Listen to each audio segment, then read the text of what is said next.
What's up, guys? We're back here at our garage build. This is going to be our third and probably final video of this build. If you didn't catch the first two parts, I'll leave links in the description. I did a video for us pouring the monolithic slab, and then the video of us doing all this framing and the roof truss and everything to get to this point so far. But what we're going to start today is first step we have is we're going to get this doorway cut out. We're going to make sure our door fits in, and then we're going to get our house wrap on, our tyvek, over this sheathing, so the building will then be I guess weatherproof, so to speak. After that, we're going to get our underlayment for our roof on with our drip edge. We still have to put in our fascia boards up here in front on the gable, and then we also need to pack out our garage door opening. And then the building's going to get sided, and we're going to be going with asphalt shingles. Let's get rolling.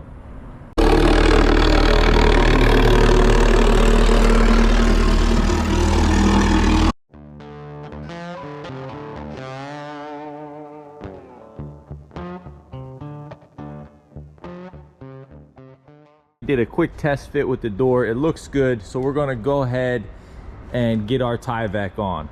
What I'm going to do is I'm going to wrap the top part of the jamb first, and then we have a 9-foot roll. We're going to just wrap the whole building all the way around. I think I'm going to make some marks though, so we know where 9 foot is, to make sure we're going even.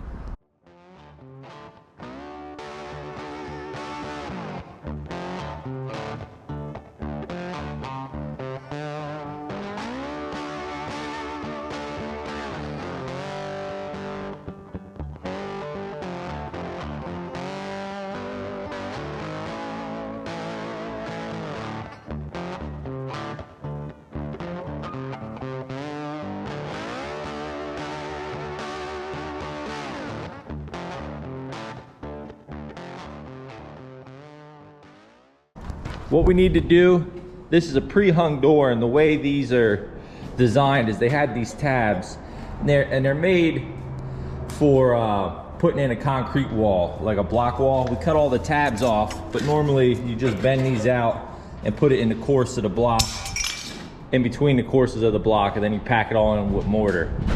But for our application, it's going in wood frame. So what we're going to do is I'm just drilling 3 holes on the frame, you know, towards the top, the middle, and the bottom, and then on this side where the hinges are.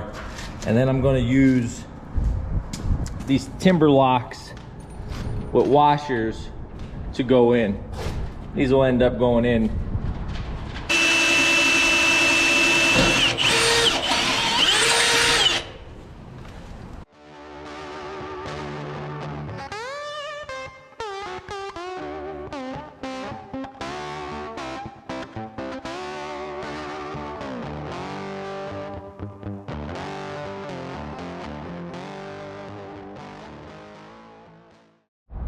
Let me give you guys a little update of where we're at on this project. I didn't get any footage of us working up on the roof. It was pretty windy, and we were kind of in a time crunch because it was getting late and rain was on the way. So anyways, I didn't get any film of that. We got the underlayment down, and you can see we got our drip cap all the way around. The whole thing came out pretty good, the drip cap. I got the underlayment, it's hanging past a little bit here. I'm probably gonna have to trim that, I think. Unless that can just hang over with the shingles, I'm not too sure. But right now what we're doing is we're getting this door trimmed out. We have our first piece put in right there. You can see our Versatech. That's PVC board, same as AZAC and all the other name brands. It has about a 1-inch overhang, so it's coming past the tyvek by about 1 inch. We're getting ready to put in the side pieces, and then we're going to get that all weather taped up. We got, you know, what flashing tape that'll go along the sides. I got a drip cap that we're going to put on the top, and then this will be ready for the siding. I could add brick molding around it, but honestly, I'm not trying to get too fancy. It's a workshop. I'm going to weather tape this up, and then I'm going to put in, kind of do like a picture frame molding around it. So it'll probably be something like this.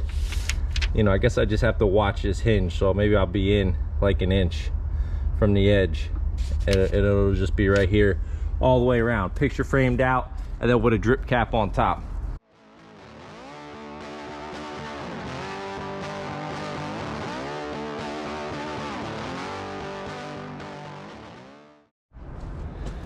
So we got the sides wrap first, and then the top just overlaps, you know, both seams. Now we're ready to put the trim on, and after that the drip cap.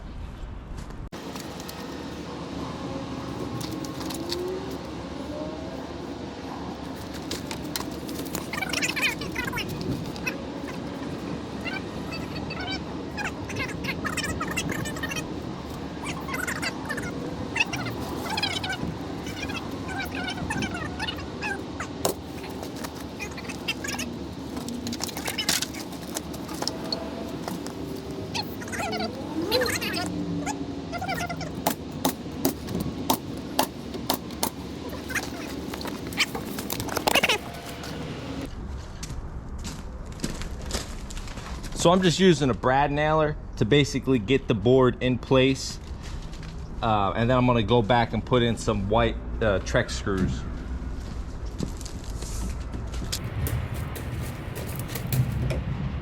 Oh my God, that's beautiful.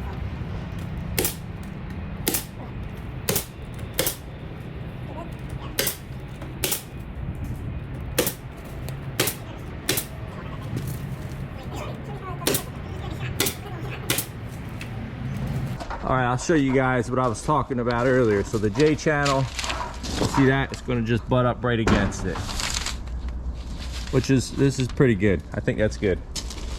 Like I said, I could have put brick molding in, but I'm fine with that. The doors are going to be white. This PVC will kind of blend in with the door, and then, you know, the J channel just matches the siding. So we're on our way to being professionals. So as you guys can see, a lot has changed since where we left off in this video. I didn't get quite as much footage as I would like to of all the steps that we went through to get to this point, but I'll get into that in just a second. I'll go over everything that was done, what's left, and then at the end of it, I'll take you guys inside and show you, you know, what the inside looks like. So let's get right into it. Basically, you can see inside it, and the roof is on. The only thing really left exterior wise is for us to get the aluminum flashing on these fascia boards. We've gotten some snow and it's pretty cold, so that's gonna get put on the back burner for just a little while. I ended up, we did the house wrap, we put the underlayment on the roof and the drip cap, and then I ended up having some contractors install the siding and the roofing. Basically, they said they would get that done in 2 days, and they gave me a pretty reasonable price for it, and I couldn't really pass it up. And this is what they did in 2 days. They got the siding and all the shingles on. My only complaint about what the guys did on the siding, and they did it in the back, you could see the way they kind of staggered these seams all up the middle like that. I personally would have preferred them to spread them out, but for the price that they gave me, it was only 2 guys, and this is a decent amount of siding to complete in 1 day. Well, they finished the roof in like half a day, and then they finished that other side wall with the roof, and then they came back and, you know, did this wall, and the front wall. You know, the gable took some time because how tall it is. You know, it's a lot of up the ladder and down the ladder, and you know, lots of cuts on the angle. I didn't think they were going to put J channel up there. I thought they were going to tuck the siding in, but he put the J channel up, which is fine. That's no big deal. I'm not too picky about, you know, that stuff. Well, let me take you guys inside. I'll get this garage door open and show you what it looks like.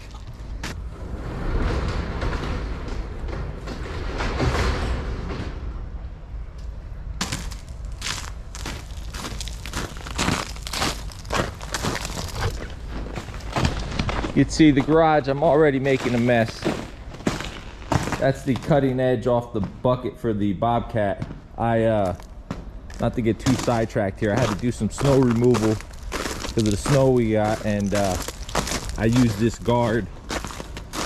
We do a mix of it's like townhomes, and a lot of them have concrete driveways and blacktop driveways, and you know, you don't really want to run the metal on it. I think the blacktop you might be okay, but the concrete, it could really scuff it up. It'll make marks in a blacktop too though. So we put that poly guard on there. Anyways, let me show you what we have in here. We built this racking on both sides, and the idea behind this, you can see the first shelf is up here. The idea behind this is the Bobcat, it's still kind of a mess, and I still got some cleaning up to do. These doors will go up there. The Bobcat, I could back it up and fit it under there, all right? And then, believe it or not, there's enough room to put the Bobcat there, the Mini right here, you know, the little KX91, and then once this spot's cleared out, I had to cut these arms, and we put like a 2x4 in them to make it wider. This is 10 foot wide, and the reason that I did that is so the 80 could back into here, and then that way all my equipment could be inside this garage. Now I don't know how often I'm really going to be doing that, to be honest with you, but that was just my thinking behind it, you know. And if it comes out, you know, time goes down the road and I'm like, the equipment's never in here and I just want to add some more shelves, well then that's what I'll do. But you can see I still have a lot of room. This bottom shelf's not really organized, either is that one over there. But yeah, I have room up there, and then all these shelves. That's some lights. Eventually I'm going to put the lights and, you know, bring some electric into the garage.